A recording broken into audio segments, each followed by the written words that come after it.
नमस्कार प्रिय विद्यार्थियों। आज हम इस वीडियो के माध्यम से पाठ नेताजी का चश्मा के पाठ्यांत प्रश्नोत्तरों को यहाँ पर हल करेंगे। इस वीडियो के बाद आप सभी प्रश्नों को न सिर्फ अच्छे ढंग से समझ पाएंगे बल्कि उसे अपनी उत्तर पुस्तिका में लिखने में सक्षम भी हो पाएंगे। आइए तो शुरू करते हैं।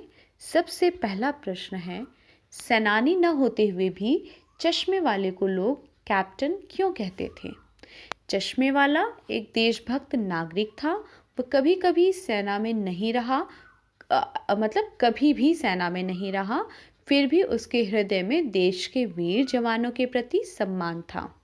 इसीलिए नेताजी की मूर्ति पर चश्मा लगाकर मूर्तिकार की गलती को, चश्मा न लगाने की मूर्ति को, चश्मा लगाकर नहीं, चश्मा न लगाने, यहाँ पे करेक्ट करेंगे आप सभी। चश्मा न लगाने की गलती को वो छिपाता है ताकि नेताजी के सम्मान में कोई कमी ना हो। उसकी इसी भावना को देखकर लोग उसे कैप्टन कहते हैं। अगला प्रश्न आप सभी देखेंगे। हालदार साहब ने ड्राइवर को पहले तो चौराहे पर गाड़ी रोकने से मना किया था, लेकिन फिर बाद में तुरंत रोकने को कहा। हालदार साहब पहले मायूस क्यों हो गए? हालदार साहब इसलिए मायूस हो गए क्योंकि उन्हें पता था कि कैप्टन अब मर चुका है और अब नेताजी की मूर्ति पर चश्मा कौन लगाएगा। कस्बे में ऐसा कोई देश प्रेमी नहीं था जिसकी नेताजी जैसे देशभक्त के लिए सम्मान की भावना हो। इसी मायूसी के कारण चौराहे पर गाड़ी रोकने से मना किया था। आइए अगला प्रश्न देखें।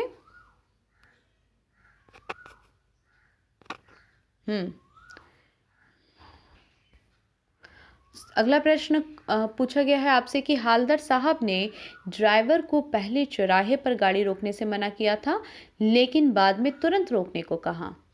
मूर्ति पर सरकंडे का चश्मा क्या उम्मीद जगाता है? आइए शुरू करते हैं इसका उत्तर।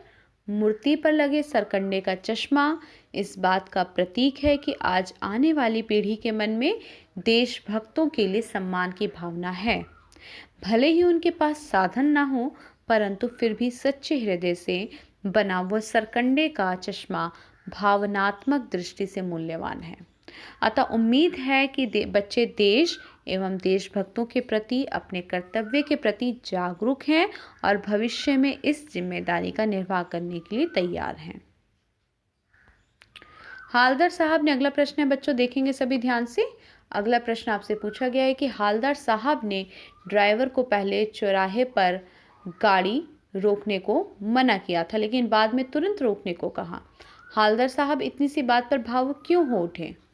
तो उत्तर होगा, उचित साधन न होते हुए भी किसी बच्चे ने अपनी क्षमता और विवेक के अनुसार नेताजी को सरकंडे का चश्मा पहनाया। ये बात हालदार साहब के मन में आशा जगाती है कि आज भी लोगों के मन में देश और देशभक्तों के प्रति सम्मान एवं भक्ति जीवित है। भले ही बड़े लोग देश के प्रति अपने कर्तव्य से विमुख हों, इसी भावना के वशीभूत होकर सरकंडे के चश्मे को देखकर हालदार साहब भावुक हो उठे थे। बेटा अगला प्रश्न आप सभी के समक्ष है, आप सभी देखेंगे। अगले प्रश्न में आशय स्पष्ट करने के लिए पूछा गया है। जब भी आशय स्पष्ट करने के लिए पूछा जाए तो आप ज़्यादा कंफ्यूज नहीं होंगे, बस इतना सोचेंगे कि आपको जो भी पंक्ति दी गई है पाठ से, आप उन पंक्तियों को अच्छे से एक्सप्लेन करेंगे अपनी भाषा में। किसकी भाषा में? अपनी भाषा में। तो आइए शुरू करते हैं। आशय स्पष्ट कैसे करना दिया गया है कि बार बार, देखें आप यहाँ पे लिखा गया है, बार बार सोचते क्या होगा उस कौम का जो अपने देश की खातिर घर गृहस्थी, जवानी, जिंदगी सब कुछ होम कर देने वालों पर भी हंसती है और अपने लिए बिकने के मौके ढूंढती है। उत्तर कुछ यूं होगा। उपरोक्त पंक्ति का आशय है कि जो लोग देश की खातिर अपने प्राणों की परवाह न करते हुए अपना सर्वस्व न्यौछावर करने से भी पीछे नहीं हटे, उन लोगों को का आज की पीढ़ी द्वारा उपहास बनाया जाता है।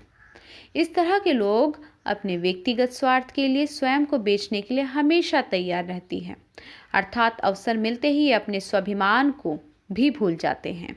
इस प्रकार की जाति, वर्ग और समुदाय किसी भी देश की उन्नति नहीं कर सकते। ये प्रश्न बहुत ही इंपॉर्टेंट है, हर बार आ जाता है, कई बार प्रश्न पूछ लिए जाते हैं। नेताजी का चश्मा पाठ के पात्र पान वाले का एक रेखा चित्र आपको प्रस्तुत करना है। रेखा चित्र का मतलब होता है कैरेक्टर स्केच। तो आपको यहाँ पे कैरेक्टर स्केच यानी कि उनके चरित्र के बारे में बताना है कि वो कैसा दिखते थे। उनके अंदरूनी गुणों को ना बताकर बाह्य गुणों को अधिकांशतः आपको यहाँ पे उल्लेखित करना है। आइए देखिए इसका उत्तर कैसे लिखेंगे। पान वाला मस्त मौला काला तथा मोटा व्यक्ति है। उसकी तोंद निकली होने से वह जब हंसता है तब उसकी तोंद भी हिलती है। एक तरफ वह ग्राहक के लिए पान बनाता रहता है, वहीं दूसरी ओर आसपास भी नज़र रखता है। उसके मुंह में हमेशा पान भरा रहता है। पान खाने के कारण उसके दांत लाल तथा कहीं कहीं काले पड़ गए हैं। अगला प्रश्न देखें, प्रश्न संख्या 5। वो लंगड़ा क्या जाएगा फौज में, पागल है पागल। कैप्टन के प्रति पान वाले की इस टिप्पणी पर अपनी प्रतिक्रिया लिखिए। आइए देखें इसका उत्तर हम कैसे करेंगे। पान वाले ने कैप्टन को लंगड़ा तथा पागल कहा है, जो अति गैर जिम्मेदाराना और दुर्भाग्यपूर्ण वक्तव्य है। कैप्टन में एक सच्चे देशभक्त के वे सभी गुण मौजूद हैं जो पान वाले या अन्य कस्बे वासियों में नहीं दिखाई देते हैं। शारीरिक रूप से लंगड़ा होते हुए भी सशक्त मानसिक भावना के वशीभूत होकर वह कभी भी नेताजी की मूर्ति बगैर चश्मे के नहीं रहने देता और अपनी क्षमता के अनुसार मूर्तिकार की गलती को ढकने का प्रयास करता है। अतः कैप्टन पान वाले से अधिक सक्रिय, विवेकशील तथा देशभक्त है। विद्यार्थियों, आज की कक्षा के लिए इतना ही। अगले वीडियो में हम सभी नए प्रश्नों के साथ आपके साथ मिलेंगे। धन्यवाद।